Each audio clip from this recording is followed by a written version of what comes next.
mga masusugid at nagmamahal sa Panginoon, patuloy na naghahangad sa mga pagpapala niya sa araw-araw nating pamumuhay. Muli po, narito po ang inyong lingkod para patuloy na magbigay parangal sa Panginoon. At the same time, nawa maging pagpapala po ito sa bawat isa na makakapakinig ang ating pagbubulay-bulayang salita muli ng ating Panginoon.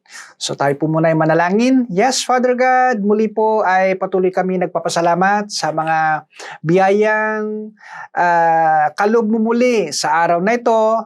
Nagkaroon kami ng kalayaan na makapakinig muli, makapag-aral ng iyong salita. Pagpalaan niyo po, Diyos, ang iyong mga salita at pagpalaan niyo po, Ama, ang buhay ng bawat isa.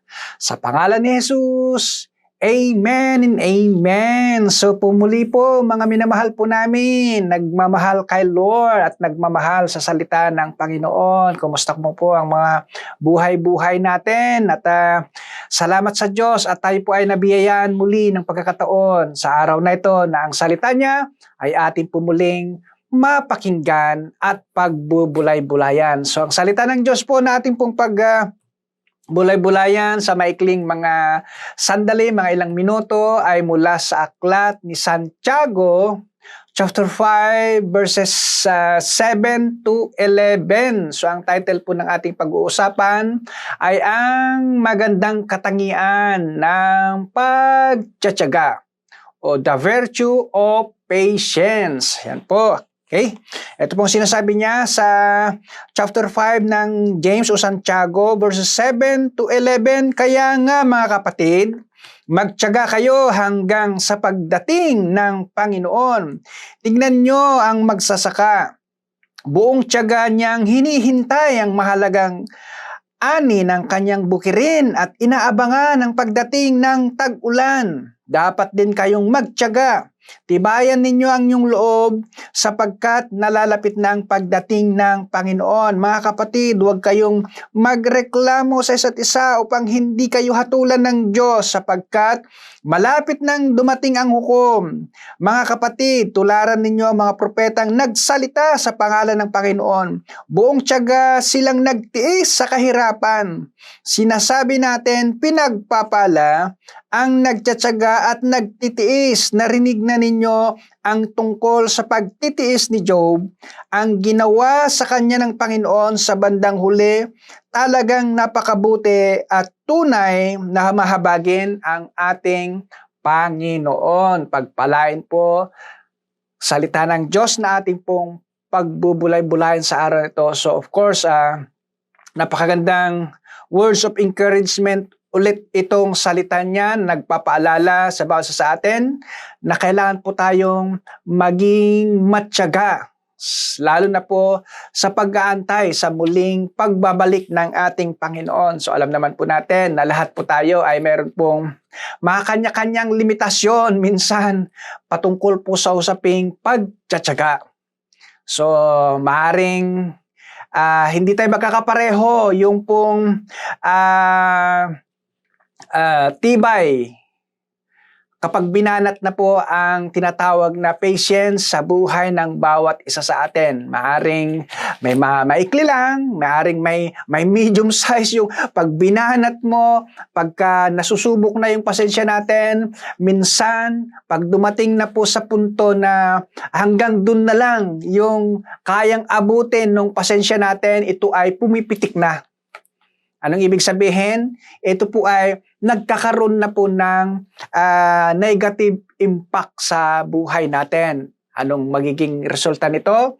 Doon po natin makikita yung effect niya kapag dumating na tayo sa punto ng ating dulo ng pasensya. So ano mararanasan natin minsan? Ang balik nun, yun na po, minsan magre-reklamo na po tayo, naiinis na tayo, nagko-complain na tayo, o alam niyo yun, lahat po tayo, may kanya-kanyang level ng pasensya. So sabi ko nga sa inyo, lahat po tayo ay nasusubok dyan araw-araw. So, mapapansin niyo po kung hanggang saan yung pasensya natin. Halimbawa, nasa sitwasyon kang nag-aantay sa mahabang pila. So kapag dumarating ka na po sa punto na napapakamot ka na, napapainis ka na o nawawala na yung iyong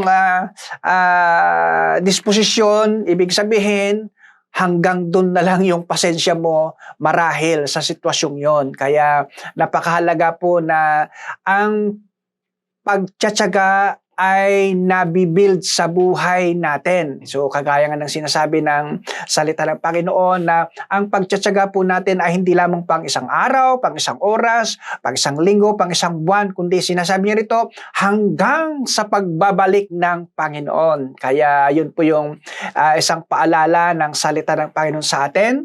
At naalala ko po yung nabasa kong quotation, sabi niya rito, patience, sabi niya, accepting a difficult situations without giving God a deadline to remove it. So, ang pasensya daw o ang pagtiyatiyaga daw, yung pong tinatanggap mo yung mga mahihirap na sitwasyon na maaari nating kinakaharap sa ating buhay araw-araw na hindi natin kailangang pangunahan si Lord para ihinto na yung o lagyan ng deadline yung time frame ng mga difficult situations na maaari natin kinakaharap. So yan diyan daw po natin na ihahalin tulad yung pong pagtiyatiyaga. So alam naman po natin, madalas nasusubok ang pagtiyatiyaga natin kapag nasa mga mahihirap na situations po tayo. Mahirap mag-antay, mahirap pumila sa mahabang pila, mahirap minsan kontrolin yung ating temperance. Kaya doon po natin nakikita na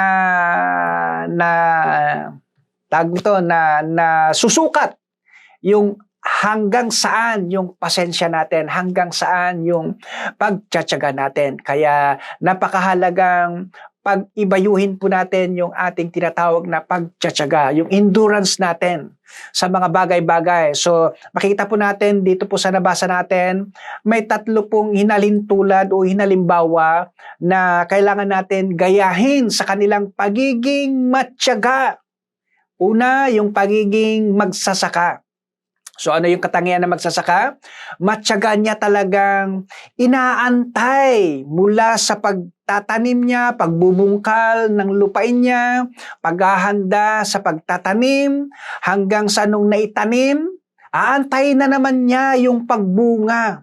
So pag dumating na yung bunga, aantayin na naman niya yung pong paghinog ng bunga. So imagine po yon. So mula sa preparation ng pagbubungkal hanggang sa pag-ani ng bunga nung kanyang itinanim, kailangan ng pagtiyatiyaga. So ganyan po ang buhay natin araw-araw. Kaya hindi po natin talaga maiit sa puwera o maikakaila ang pagiging matiyaga sa pang-araw-araw nating buhay. Kaya marahil meron po tayong kinakaharap sa buhay na to na minsan, pansinin niyo po na pati yung pasensya natin, yung pagtiyatiyaga natin, umiiksi. Kapag sinasabihan na natin si Lord, Lord, alisin mo na po itong aking mga pasakit na pinagdadaanan. So anong sabi ng quotation kanina? Accepting a difficult situations without giving God a deadline to remove it. So, hindi pala tama yung panalangin na, Lord, alisin mo na po itong aking pinagdadaanan. Kundi, ang dapat pala nating prayer kapag meron po tayong mga difficult situations, Lord, give me strength. Lord, help me na magkaroon ng matiyagang pag-aantay sa tamang pagtatapos nitong aking pain, sufferings, and difficulties na kinakaharap sa aking buhay. So yan daw po ang tamang pananalangin para ma-exercise yung ating pagtiyatiyaga. So nawa itong salita ng Panginoon na ito na ating pong napagbubulay-bulay sa maikling oras at sandali ay nakapag-encourage ulit sa atin para piliin po natin magtiyaga o mag-iis sa panahon na tayo po ay may mga kinakaharap sa buhay na ito. Sa mga susunod, pupuntahan ko naman po yung mga ibang magagandang katangian po ng pagiging matyaga sa buhay na ito. Again, ang pagtsatsaga, hindi lamang po pang isang oras, pang isang araw, pang isang linggo, pang isang buwan, pang isang taon, kundi sinasabi niya rito hanggang sa muling pagbabalik ni Lord, hanggang sa kunin na tayo ng Panginoon. Amen po ba, mga minamahal po namin kay AP? Salamat po ng marami at tayo po'y manalangin. Father God, salamat po ng marami sa araw na ito na muli mo kaming pinaalalahanan na kailangan po namin paigtingin, ibayuhin pa yung pong isang bunga ng banal na espiritu, ang pagtsatsaga.